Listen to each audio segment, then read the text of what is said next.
Gandang tanghali, tanghali na kasi. Kakain na ako ng first meal. Medyo nauna na ang aking esposo. Ayan, ito ay bangus, patis. Oh, kasi sa palengke, di ba, may nabibiling yun nga, yung bangus na nit-nit na. Yun, ayan yun. Nilagyan lang ng kaunting coconut flour, kaunting, dalawang eggs lang, asin, paminta, bell pepper. At saka, sibuyas bawang. Siyempre, ang ating itlog. Uy, ang ganda ng pagkakaluto ng itlog, oh. Malambot. Yan.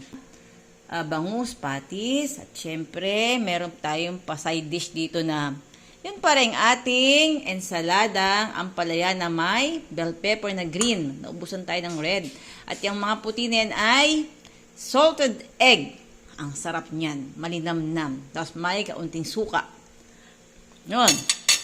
At isa pa. Uy, meron tayong sabaw. Sabaw ng baka. Ito, oh.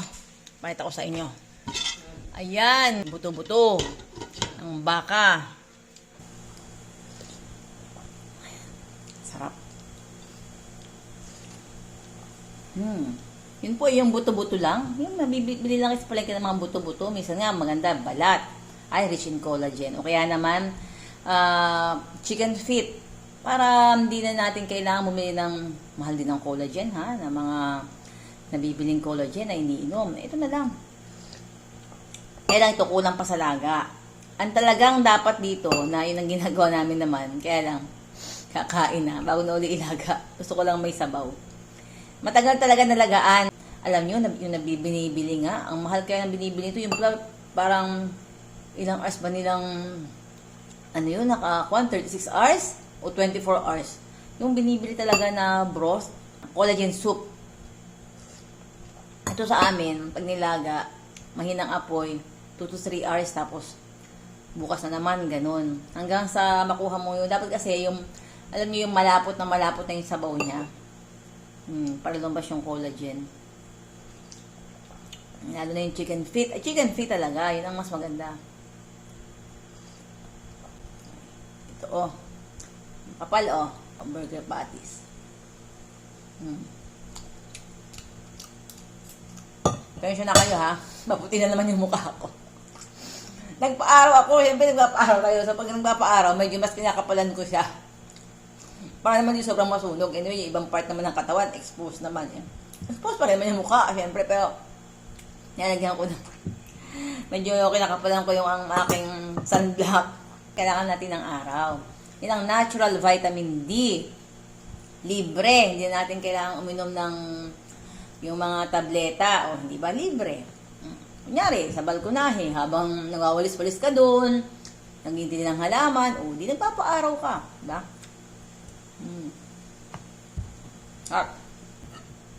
Ito nyo ba? Yan. Ayan, o, malambot lang. Soft lang ang pagkakaluto. Ayan. Alam niyo pag ganito ang kinakain ninyo, yung nutrient dense, more on the protein and natural healthy fats, matatag po ito sa gutom. Kaya po ang mga low carber, kumakain lang twice a day, meron pang once a day. Kami ng Mr. ko, twice a day. Kasi kami naman unang-una, kami goal weight na. Ayoko rin namang sobra-sobra pang pumayat. Ito nga, medyo pumapayat na nga din dahil naman ang kulang ay exercise. Kasama kasi po yan sa low carb and intermittent fasting lifestyle. Kasama yung exercise.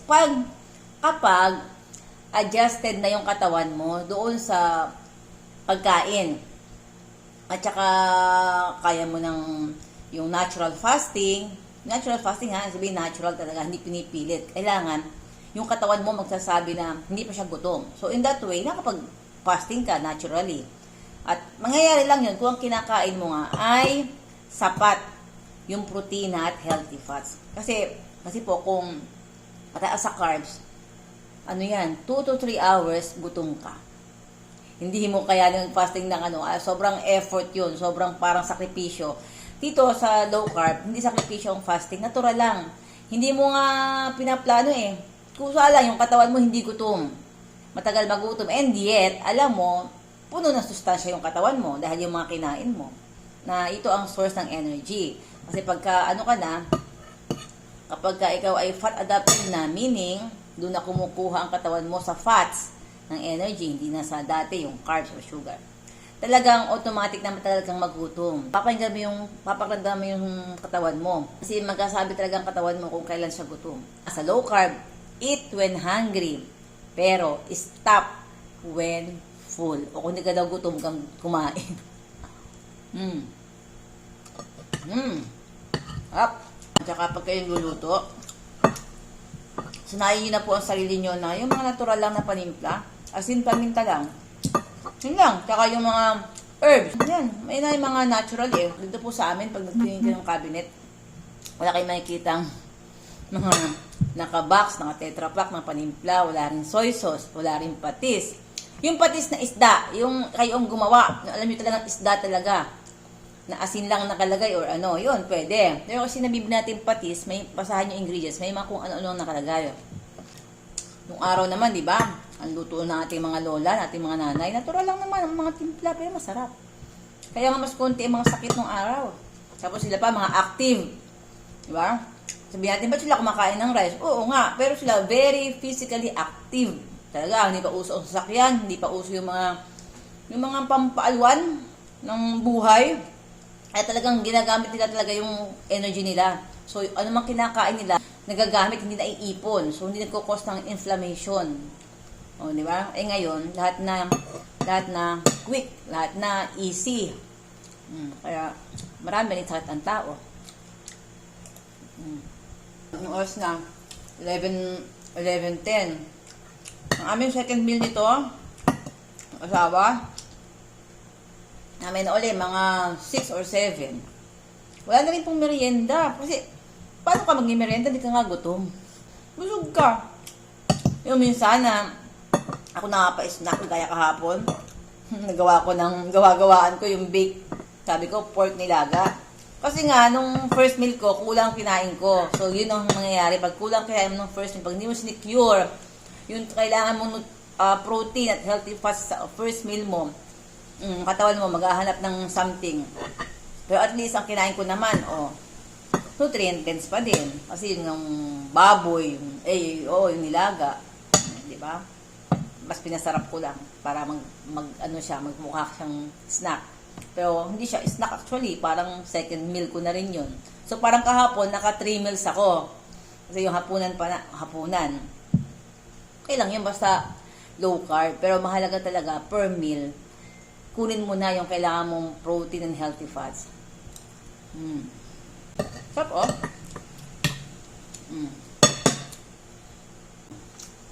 Yun naman, ang kapal. Konting-kaunti lang nilagay niyang ito, coconut flour. Actually, pwede nang maglagyan eh. Pwede rin walang itlog. Nabubuo pa rin yan. Wala lang, nilagyan daw niya konti. Hindi naman siya matigas. Kasi konti lang nilagay niya. Malasang-malasa pa rin. Lasang-lasa pa rin yung isda. Ang sarap ng itlog, Diba? Yung pagkakaluto malambot. Ayan. Sarap. Tapos yung ating ampalaya. Ayan. Tapos nanguya ako, kasi crunchy yung ampalaya. Bye! Have a nice day. Stay low carb. Thank you for watching. Hanggang sa muli.